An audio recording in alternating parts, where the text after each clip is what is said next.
Hey, I'm Andy, and welcome to Rock, Roll, and Red Plaid.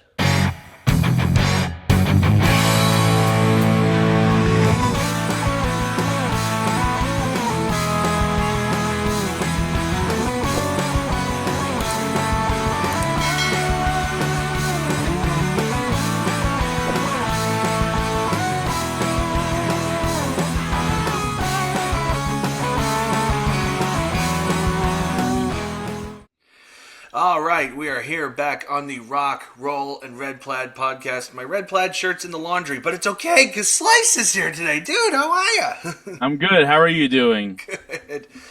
Oh my goodness, it's been I forget About a when the month, I last think.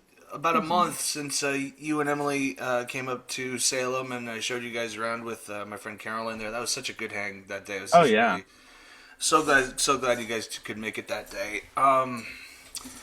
My goodness, this podcast we've been doing almost 3 years now, and we've had so many different people from so many different uh, genres, areas of the world. I mean, not to throw you straight off the deep end here, but first things first, we have had some fantastic stage names and aliases over the years. Bumblefoot, and amongst others, tell me, where did Slice come from? Was there pizza involved? Was there toast? Fill me in, brother. What's up? Well, it was actually my dad came up with it. Okay. So my full name is Luis Echeverria. That's my full legal name. Sure. It's not the easiest name for I think a lot of people to remember, Yeah. depending where you come from or where you live. So Yeah. the idea with Slice was because I've play all different kinds of music, so it's kind of like slice of this, slice of that. So that's sort of the Ah, concept, where how the concept was thought by my dad. very clever. Clever on pop there. Indeed. That's very cool. So speaking of different varieties of music, I mean, it's hard to pinpoint when we have so many different influences coming from different places. But for me, I've always talked about my Mount Rushmore four of guitar players. Me being a guitar player, I don't Hmm. know where you would pinpoint that. You can elaborate more if you want.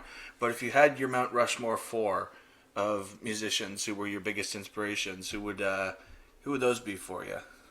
I think number one is and will always be Brian Wilson of the Oh, Beach Boys. Just everything about him creatively, musically, he was my number one guy most of my life, pretty much. So yeah. absolutely, I would say he was number one. I would say number two is Todd Rundgren. Kind of coming from a different, but a very, he was very much influenced by Brian, but was very innovative. Really did his own thing musically. It delved into many different genres, experimented with early music video, produced a lot of great records, a lot of my Yeah, favorite records as well. sure. He can pretty much do it all, and he was pretty much completely self-taught and all or most of those things. So for me, he's a big inspiration. He's kind of like the proto Prince in a lot of ways. So Mm, yeah. that's how I view him, and I love all of his music. All of his music is super interesting for me. Those are definitely, yeah, I think musically, those are definitely like my number one and number two, musically and Yeah, sure. producer, artist, songwriters for sure. And there's definitely other artists like I think Bruce Springsteen I would put up there too. Nice. I think especially the attitude, the sort of he kind of encompasses a lot of those rock and roll influences that I feel like I very much resonate with, and package them in a to with kind of his personality, um, and that very forward driven heartland rock and roll that he kind of pioneered in a lot of ways. Absolutely. Yeah. And the variety of his songwriting too was very much an influence for me. Darkness on the Edge of Town is probably my favorite Bruce record, and I probably listen to that album more than any other, especially when I was like coming up and really getting into his music. So Right. he's definitely up there, and there's so many. I think about so many different ways of like how different artists influence me because at least when my songwriting, it's song to song. There are definitely certain people that I think are all encompassing, and the three I mentioned are very much that. And I think I'll throw in a curveball here because this artist kind of falls into a similar world with Todd Rundgren. It's a Japanese artist named Harumi Hosono, Okay. who was in the group Yellow Magic Orchestra, and he was very much influenced by Western rock and roll and folk rock, and he had a band called Happy End that was the first Japanese band to sing in Japanese in the early '70s, which was kind of a debate at the time because it's like it's Western music, they should sing in English. It's like no, we could sing in our language, but Exactly. he Yeah. did.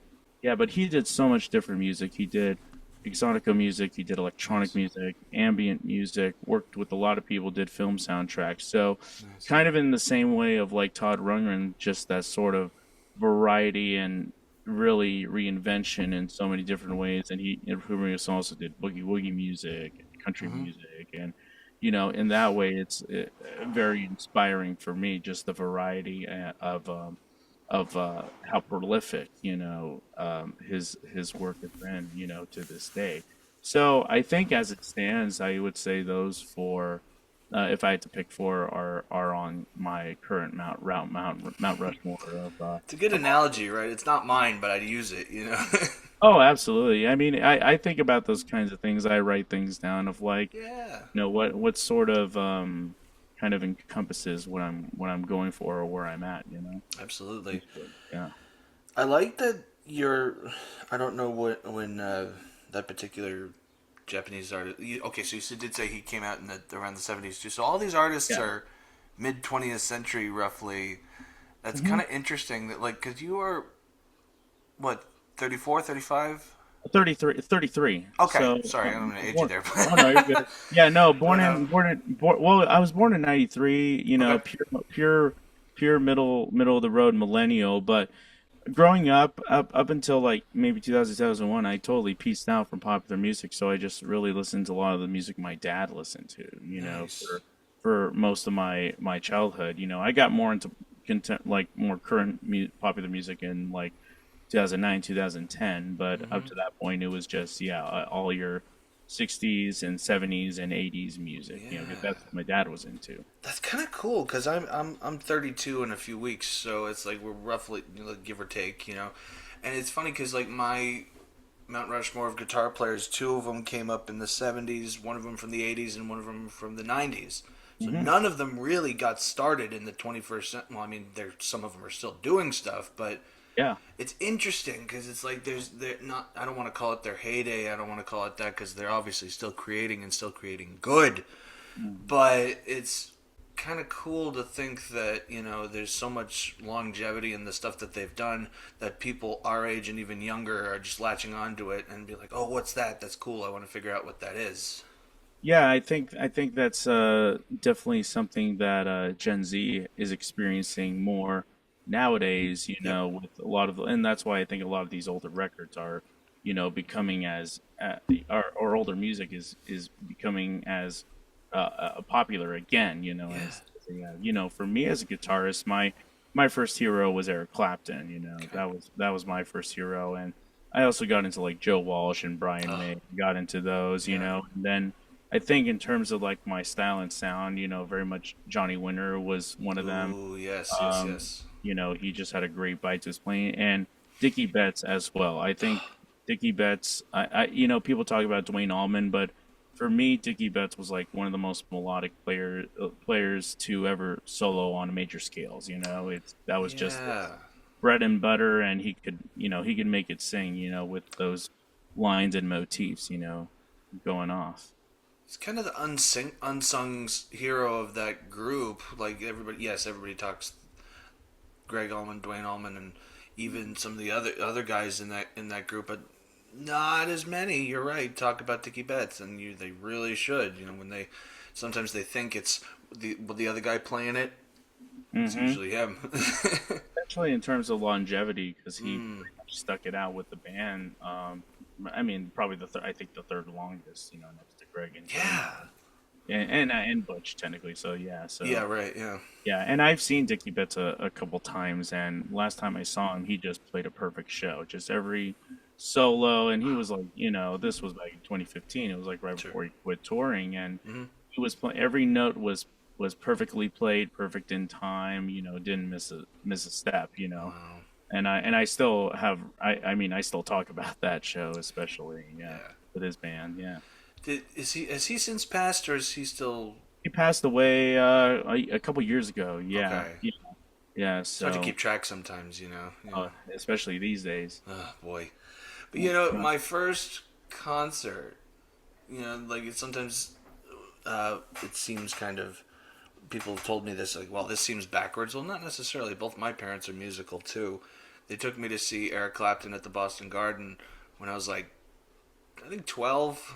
I'd already been playing guitar, and So that would have been was that the Derek and Doyle tour? Was that with Derek? yeah, Yep, I yeah. saw that tour as well. Oh First wow. time, first time I saw Clapton wasn't my first concert, but that was the first time I saw Clapton as well. Was that tour? Yeah, what a great band he had. Doyle Bram Hall II, Derek Trucks. Yeah, Willie Weeks and Steve Jordan, and I can't Man, remember who was on keyboard at that tour, Chris but Slayton, Chris Stainton, and I can't remember the other person because I know an like organ player. Yeah. yeah, because well before he had Greg Filling Gaines, and I think someone else was on that tour at that time. Yeah, I But yeah, mean, that was a hell of a show for sure. Absolutely what a, enjoyed that. and opening that for I don't know what for that whole tour, but maybe a different this particular leg. Robert Cray was Yep, opening. yep. Yep. He opened for that from when I saw him So we too, and both that was yeah. pretty wild. I mean, like it's a great to see how it's done. Mm-hmm. 100%. Absolutely.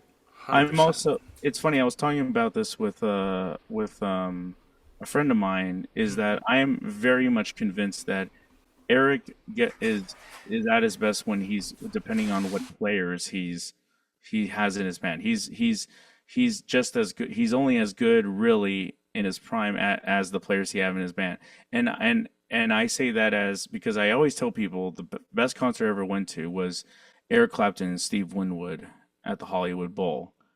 And I mean, when Steve Winwood's in your band, that's about as good as it gets. I mean, Was he doing? I mean, obviously he was probably singing a few tunes, but was he doing organ or guitar or both? both, Or both, wow. yeah, yeah. I mean, because they were coming off that Madison Square Garden gig, and they just did the Oh, right. That was a little later, like what, '09? yeah. So the tour. So I saw them. Well, actually, the Madison Square. Well, the Madison Square Garden show I think was in '07 or '08, funnily enough. But the tour was yes in '09. I saw that at the Hollywood Bowl. On that for that particular tour, the drummer was Abel Boreal Jr. But they had Why does changed that it. name ring a bell? He's Paul McCartney's drummer. Oh, okay. Right, right, right. Yeah, yeah, he tours with Clapton occasionally, but I guess Steve Gadd was busy. But yeah, no, that was an incredible show. I mean, they did the Blind Faith stuff. They did some cool other deep cut hits that you don't normally hear, like Forever Man and Pearly Queen. And then I was telling this to a friend of mine earlier today. Again, like one of the best highlights of that show was there were two great highlights. Was Steve Winwood playing and playing piano and singing solo "Low Spark of High Heeled Boys," just him by himself. And yeah, that brought the So show. is he? I'm sorry. You said organ or on Or guitar? piano.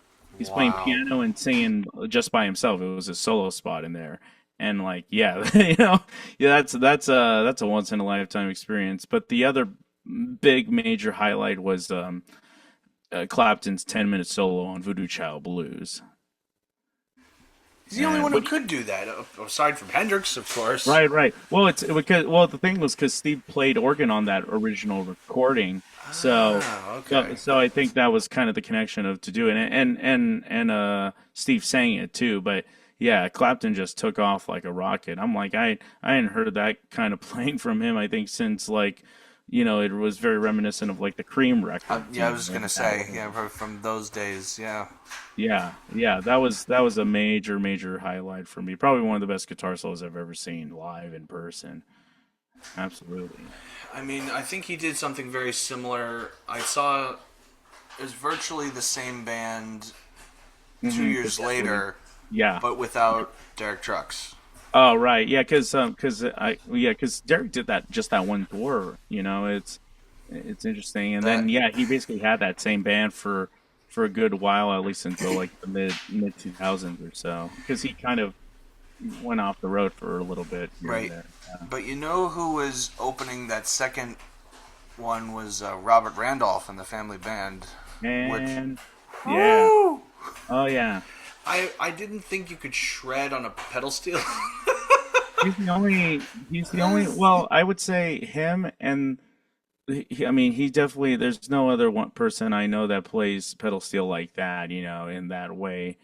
I mean, the only other pedal steel player I know that at least comes close to like a very unique style that's outside of most country is Rusty Young, the pedal steel player of the band Poco, because he could No, he we're gonna could. have to check him out now too. Well, there's some great live recordings that just came out from Midnight Special that are on YouTube, and he actually would play his pedal steel through an organ Leslie speaker, so it would sound like an organ key, or an organ, and that was the coolest thing. He could just make his pedal steel sound like anything. Going back for a second to the Steve Winwood and Clapton thing you were talking about, um, me and my father, who's just slightly off camera here, Dad's a very big Dave Mason fan, and we went to Mhm. see three times. Dad, different. Yeah, three, I think. Yeah, cameo on the side here. Shout out. And he and as there's another person who playing wise doesn't get enough as much as should be recognized. Dave Mason's Absolutely. playing was again spot on every single time of the three times we saw him. And again, those songs, Pearly Queen, Low Spark of High Heeled Boys, She which Medicated. went and some he was in the band for, and then he kind of did his Yeah, own versions of. yeah, yeah, yeah, yeah. I grew up listening to a lot of Dave Mason stuff as well, solo stuff, and with Mm-hmm. Traffic, of course, and I've seen him a few times. I've met him a couple times, Yeah, same. Yeah, very nice and guy. yeah, he just yeah, every note he plays is perfect. I got to see him, like, I think it was last time I saw him was in 2023, which Mm-hmm. I think he had retired from touring like the year after that. Yep, So I was that was about it. glad yeah, I was glad I got to catch him, and I love his solo records. I mean, Yeah. even that live record, Certified Live, that he did has some great guitar playing on it, and a lot of it is pretty much is him for the most part. Yeah, he's very very underrated, I think, as an artist, singer, guitarist. His tone, like especially his lead tones, like it can be very difficult to get a nice lead tone, especially in a loud setting where there could be too many highs or mids or whatever. It was a very sweet tone. It wasn't in your face, but even as intense as he would play, it was still nice to the ears. It wasn't harsh or anything. The only person ever else I could see who did the same thing like that was Joe Satriani. Both of them seemed to take their time on the tone to make sure it doesn't cut your head off. Oh yeah. Well, especially when they're kind of having to dig in like that, in that kind of way.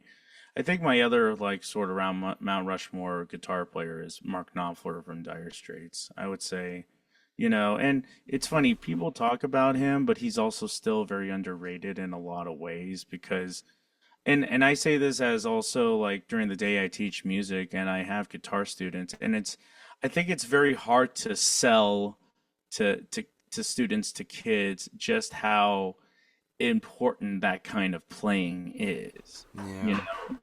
and how not even just how influential it is, but like how to really, because as a kid, and I say this as learning guitar in certain when I was growing up, is that you want to learn how to play your fast licks and your rocky kind of riffs and licks and stuff like that. But then it's like it's the BB King thing, the Mark Knopfler thing, where you can just play two notes and it's the most beautiful solo you ever heard. And especially him being melodic. I actually did teach a student of mine Going Home, the theme from Local Hero, that he wrote for that film and that he usually plays as like his final encore. And that's just like a great melody, a very simple very simple melody, but is just it it just sings. It just leaves an impact. And David Gilmour, same thing. You could do. I'm convinced he can do more with one note than the. I don't want to sound like a old guy, but the Gen Z shredder dudes who do these, albeit amazing things, but they got to learn to play one note and what did Get it to articulate. Yep, get it. Yeah. What did the guy from, I forget his name. No, Phil from Pantera. He says when you can make a note wiggle. That's right. Exactly. That is a technical term. It's wiggle. Yes, It really is. 100%. Yeah, and that's the thing that I do make a point of saying like, yeah, it's like it's one thing because I had to learn that. It took me a minute to really get that, because it's one thing of playing like da da da da da da da da da da da da da versus like da da da da da da da da da da da. Just knowing the dynamics of controlling your playing like It that. sounds like typing real quick. Right, right, right. Absolutely, and not even on and like on like a computer or whatever. Yeah, it's there are so many like of those nuances and idiosyncrasies to these kinds of guitar players that at least I really make the effort to really kind of point them out and just say like it's like, yeah, certain songs that are fast, it's like they sound fast and they sound good, but also recognizing that it's also in the touch of the player and in the way they're articulating, even if it is fast. Like, I think some like Joe Satriani is probably one of the best examples of that because he really emphasizes that articulation in his playing. Yeah, there's soul in every one of his notes, but yet he could fly on it. But he can slow down and make everything super melodic at the same time. Absolutely. Going back to the dynamics and the, different things we were talking about songwriting for a second too. Yeah. We when you were up here, when you and Emily were up here, we talked about a certain movie that we both have a certain adoration for, and of course, we're talking about Sing Street, Yes. which of course, for those of you who haven't seen it, just all we can say is go see it. You can stop, you can pause this podcast right now and go watch it and come back Yeah. because what we're going to talk about now is going to. Okay, Dad says it's on Netflix. You hear that, folks? Oh yeah, yeah. Okay. I own the Blu-ray of it. Oh, good. I show my high school students that movie. Yeah, you were saying, Neil. What are some of the things you give to your students that you want them to look for in that, like, for those who have stayed with us now, you've seen the movie, you've come back. Now you Yes, could exactly. the Now Reader's you can. Digest of Andy and Slice here. We're gonna go ahead. Well, Sorry. I mean, this movie I think is an incredible meditation on adolescence, and sort of that coming of age moment when you're a teenager, especially when you're trying to figure out who you are in a lot of ways, and part of that is dealing with first love, romance, unrequited love, requited love, all the sort of ups and downs with it. And how does one express that? How does one, finding that sense of self-expression, which that might be the initial motivator, but then going beyond that and learning to, figure out what is your voice and how do you want to tell your story or say the things you want to feel. And there's the obvious music influences and the songwriting in that is great. And I mean, I love John Carney as a director. I think all the movies he made, is great. It's great storytelling and as somewhat, I guess, for like a better word, kind of, you had to suspend your disbelief in some ways, but the sincerity is really the aim of how he tries to, get the emotions across, I think, through these characters. So for me, it's more of like showing these students of how music is that outlet and how it can serve as, kind of a life-saving tool in a lot of those ways too, especially when we're all everyone's feeling feelings, and we don't know, no one knows how to express them, or they're trying to figure it out, and sort of showing them that, because I think there's a lot of realness in the story, as fantastic as it can get, on the, how they're making these pastiches of these popular 80s songs and styles, Yeah. but doing it in such a honest way, it never feels like it's like, it doesn't border on cliche. It doesn't really border on cliche, because Not at it all, leans I don't think. Yeah. it leans on sincerity more than anything like that. I think that's 100%. how you really make it work. One particular scene I love in that movie, again, you paused the podcast, you went and watched the movie, now we're back. Thank you. There's a fantastic scene after they had shot their first music video in the movie, and then they're all done. The main character, he drives his, or on his bicycle, Yeah, his yeah. interest back to home, and he winds up wanting to write another song in the middle of the night, and he rides his bike over to his bandmate's, his buddy's house. He knocks on the door and he says, "Will you help me write a song?" And he just goes, "Yes, I do." And walks right in. You got it's so important. If you have a friend like that, never let them go. Yeah. That's another thing. It's like having that dynamic. Excuse me. I'm not sick. It's just springtime, folks. Is indeed. Anyways, it's every song. Yes, it does kind of hint at their influences, and even the clothes and the hair dyes and that change throughout the thing. It's trying to find your own individual identity within these things that you've found before. Yes. And the older brother of the main character played such an utterly important key role in that movie, because that was his record collection, it seemed. Yeah. At the house, it was. Yeah, he lays out the path of focus for his little brother. So he lays out that lane of focus for him to find his way through creating. I'm trying to mute the mic here. I'm sorry, I shouldn't do this. Probably not, but that's okay. You say hello if you'd like. Oh, Rock and roll, it's a risk. That's staying in. That's staying in for that comic is relief. staying in. That's Please. staying in. That's come on. How do you Absolutely. not? Like you said, it doesn't have any cliches in it. It's all of it within that is so sincere. Yeah. And then it's that story. caption at the very end, we're not going to spoil the end, but when it rolls to the credits and it says, "For brothers everywhere," that could be physical brothers, that could be musical brothers, that could be however you take that. But it was so, they had this familial gang mentality that it was so tough for them as an individual, but for them as a band together to be together, that just made it more important and more special that they could deal with the things that they were dealing with. That is one of the hardest things, I think, that kids deal with growing up, is trying to find that sense of belonging, or that place where they do belong. And that's what I try to do with teaching music. Because for me, I emphasize the actual playing of the music when I do teach, but also more than that, just leaving the space for them to figure things out for themselves, and to be like, "Oh, hey, here's this you could try. Here's that you can try. We can try recording. Here are some different techniques."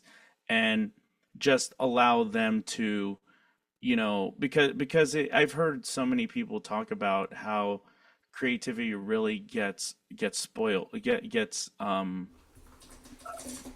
wasted, but it gets kids, they get less creative as they're older, because sometimes they're trying, some teachers are trying to bombard them with, like, here's the theory, here are the rules, here you got to know, which is, Yeah, it's not that you don't have to know that. I mean, especially if you want to study music at a certain level, yes, that's very important. But really, what's more important, the most important, is nurturing that creativity, and absolutely.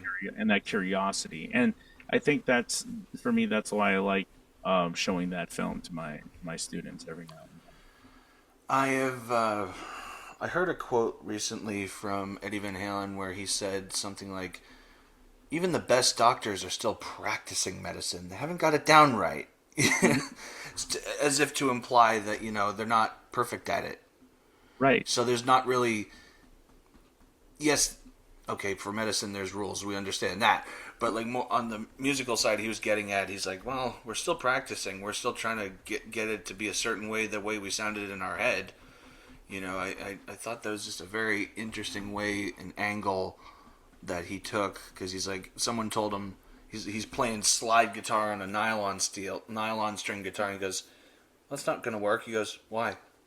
It's not why, it's why not, Just give it a Right. whirl, see what you can get up out of there, Yeah, I agree with that. I think that you're gonna have there are gonna be people that are self-motivating, and there are gonna be people that maybe are not that as much for either music or just in general. But at the same time, it's like for me, I don't expect perfection. What I expect is working as hard as you can with what you got and just going for it. And that can sometimes definitely be an uphill battle, especially if you have students that are maybe a bit shy, or they're a bit nervous about things. And that's the thing, is that's why I say it's like, it's more important to be present in those moments when they are trying to sort out these feelings and emotions, still have that space for them to explore things creatively, step in when needed to suggest adjustments, but more than anything, just trying to be the cheerleader and just telling them, go for it. My band director in high school used to say, if you're going to make a mistake, make a good mistake. That's funny. That reminds me of another quote, again, ironically, also from Eddie. He says, if you make a mistake, smile, do it twice, that way they think they meant it. That's right. That's right. That's right. Yeah. Yeah, exactly. It's going to be fine.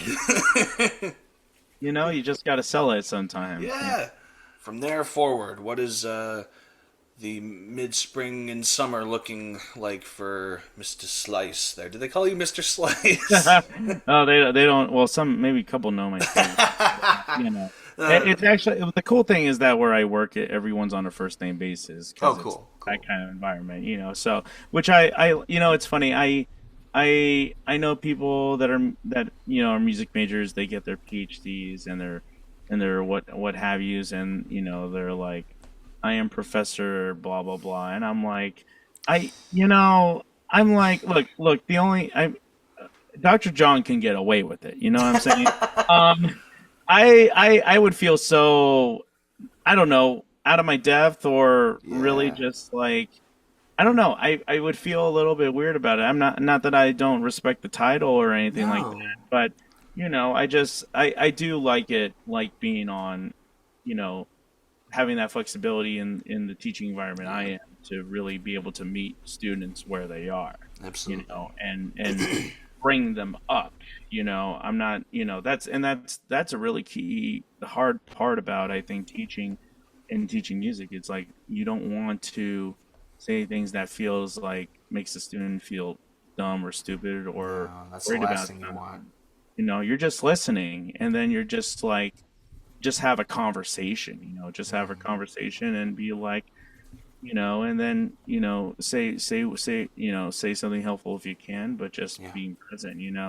So for me, I'm currently, I got a few gigs with a few different projects, coming up. My band's going to be doing a gig sometime next month in Nashville. I'm currently in a Cars tribute band as well, and we Nice. got a gig coming up too. My wife, Emily Myers, of course, we're still chipping away at her record. Hopefully getting some, excuse me, hopefully getting some mixes finalized at some point too, because Nice. we got some in the can. We just need to get mixed, and she's got a new single coming out too, and Nice. she's doing some gigs, some that I'll probably join her on.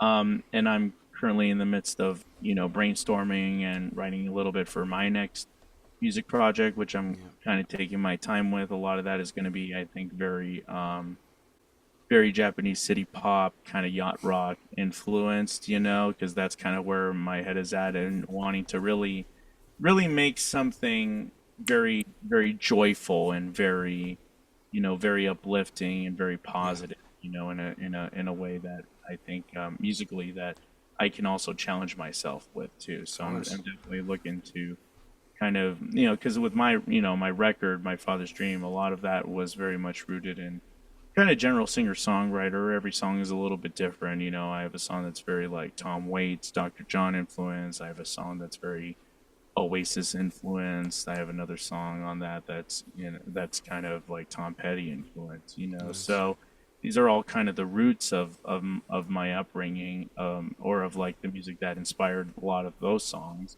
And so now I'm kind of looking at looking forward in terms of what's the next thing I want to attempt or challenge myself with. And I think the hard part of that is like, because the world kind of sucks now, and for reasons that would take too long to get into. But least to say is that I think the world just needs.